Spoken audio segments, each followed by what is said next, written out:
আঁঠু কঢ়াই দালালক এশিকনি দিলে ৰাইজে। শিৱসাগৰত ৰাইজৰ ৰোষত পৰিল দালাল। চাকৰি দিয়া, ড্ৰাইভিং লাইসেন্স বনাই দিয়াৰ প্ৰলোভনেৰে একাধিক ব্যক্তিৰ পৰা ধন সৰকাই আহিছিল এইজন প্ৰবঞ্চকে। যুৱতীৰ নামত ভুৱা ফেচবুক একাউণ্ট খুলি ফটো ভাইৰেল কৰি আহিছিল এইটো দালালে। আপোনাৰ ঘৰ মোৰ এতিয়া বগীদৰত থাকো আমি পাণ্ডেচাত ঘৰ। কি কৈছিলে মানে আমাৰ লগত ফাৰ্মিং কৰি থৈ আছিলে, মানে 50% ফাৰ্মিং কৰিছিলে। ফাৰ্মখন এতিয়া বৰ্তমান বন্ধ কৰা হৈ গ'ল। ফাৰ্মখন বন্ধ কৰি আমি নতুনকৈ মানে এতিয়া 1.5 মাহ 2 মাহমান হৈছে ফাৰ্মখন বেলেগ দৰশ মাটি কিনি লৈ মানে ফাৰ্ম বনোৱাৰ কথা, ফাৰ্ম বনাই আছে, এতিয়া বনাই আছো আমি ফাৰ্মখন। ই মানে ডেইলি মানে হেৰি কৰে কি ফোন কৰে, মানে পইচা দে এনেকৈ কয়। আৰু পইচাটো মই কৈছোঁ মই পইচা কেলে দিম, ফাৰ্মখনৰ কাম লাগি আছে যেতিয়া ফাৰ্মৰ পইচা পালে এনেও পাবিয়ে কিস্তিটো। সেইটো কাৰণে সেইটো মানি নলয় মানে এতিয়া কৈছে যে তোৰ ফটো মানে মই ভাইৰেল অলৰেডি দিয়ে দিলে হ'বলা ফটো মোক। কেনেকৈ পালে মোৰ মোবাইল তাৰ ওচৰত আছিলে, মানে আমাৰ মোবাইল এটা পুৰণা মোবাইল এটা, মানে মই নতুন মোবাইল লোৱাত মানে পুৰণা মোবাইলটো এনেই আছিলে ঘৰত, সেই মোবাইলটো চলাবলৈ দিয়া আছিলে। সেই মোৰ মোবাইলত মানে হেৰি খুলি মোৰ নামত ফেচবুক খুলি ল'লে। তাত নতুনকৈ মই গমেই নাপাওঁ ফেচবুক আছে যে। মোৰ লগৰ যে ফোন কৰিছে যে হেৰি তোমাৰ মানে ফেচবুক এটা পাইছোঁ বোলে, এনেকৈ কিবা ফটো যি ফটো আহিছে এনেকৈ কৈছে। মই ফেচবুক তেতিয়া লগালগ চাইছোঁ। এই ৰাতি মই 11টা বজাত 12টামান বজাত আমাৰ এয়া টাউনত থানালৈ গৈছিলোঁ। ৰাতি 12টামান বজাত পুৰা বৰষুণ দি আছে, আজি এসপ্তাহমান হ'ল চাগে। থানাত ক'লে যে ৰাতিপুৱা আহিব, ছাৰ নাই ৰাতিপুৱা হেৰিটো দিব, মানে কি হ'ল সেইটো ক'ব আৰু এনেকৈ ক'লে। তাৰপৰা ইয়াক ক'লোঁ, সি কৈছে আজিৰ পৰা নকৰোঁ আৰু মাফ কৰি দে, নাই মই ফটো চটো মোবাইলটো লৈ যাম। মোবাইলটো একচুৱেলি মই লৈ গ'লোঁ, এতিয়া মোৰ ওচৰত আছে বাৰু, ঘৰত আছে এতিয়া সেইটো।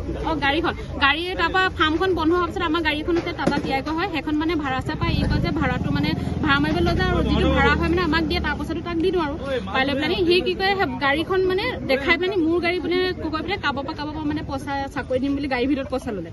পইচা লয় তাৰপৰা সেই ল'ৰাবিলাকে মোৰ নাম্বাৰটো কেনেকৈ পায় নাজানো, মোলৈ ফোন কৰিছে বা মানুহজনলৈ ফোন কৰে, আমাৰ মাক ফোন কৰে।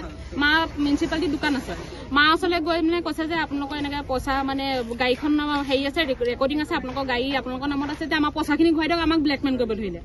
সেই তেনেকৈ এতিয়া লাষ্টত মই উপায় নাপাই গাড়ীখন বিকি দিলোঁ আজি এমাহমানক। কিমানমান টকা মানে আমাৰ গাড়ীৰ কাৰণে সিহঁতৰ টোটেল মই কিমান নাজানো, মুঠতে মই ধাৰ 1.5 লাখমান মোক গাড়ীখন বিকি পালোঁ, 2 লাখ টকা।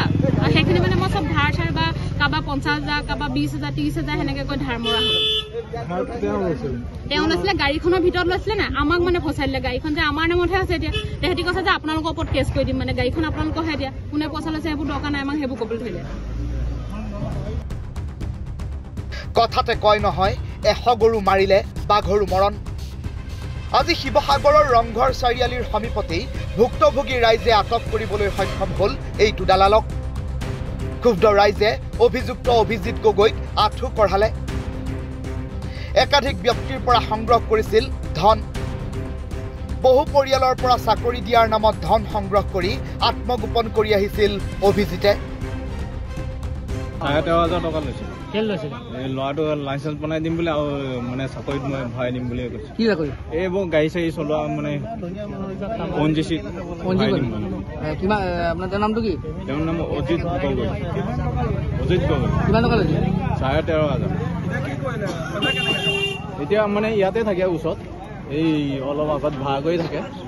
আমাৰ দোকানত আহিয়ে থাকে, এইখন মোৰ দোকান। এই দোকানলৈ আহি থাকে, আহি পিছত সি মানে এইটো ঘটনা কৰিলে। আৰু কৈছিলে মোক কি ৱাশ্বিং মেচিনো দিম বুলি কৈছিলে, তাৰপৰা ফ্ৰিজ এটা দিম বুলি কৈছে বোলে। আহিয়ে আছে মোৰ পৰা এনেকুৱাকৈ পইচা লৈছে, মানে ৱাশ্বিং মেচিন আহিয়ে আছে, ইমিডিয়েট পইচাটো লাগে।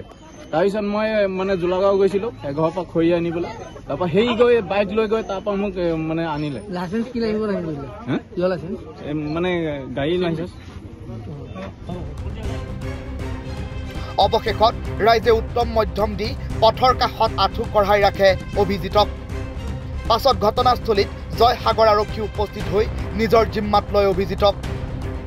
পইচা ধাৰ লৈছিলে, মই যেতিয়াই খোজোঁ সি ডেট দিয়ে, আজি দিম কালি দিম। মাজতে সি ঘৰলৈ গ'লগৈ, গৰু বিহুৰ দিনাত মোক সি ফোন কৰিলে যে ভাইটি তোমাৰ মই পইচাখিনি 2 তাৰিখে দিম, এই মাহৰ 2 তাৰিখে দিম বুলি ক'লে। মই বোলো ঠিক আছে তুমি দি দিবা। 2 তাৰিখে মই বিচাৰি আহিলোঁ, মোক কৈছে কি অহা মাহৰ 3 তাৰিখে দিম। মই ক'লোঁ যে তুমি দেউতাৰ ওচৰলৈ আহা, দেউতাৰ লগত পাতি ল'বা। পইচা যিহেতু 30,000 টকা, সেই দেউতাৰ ওচৰলৈ নেদায়।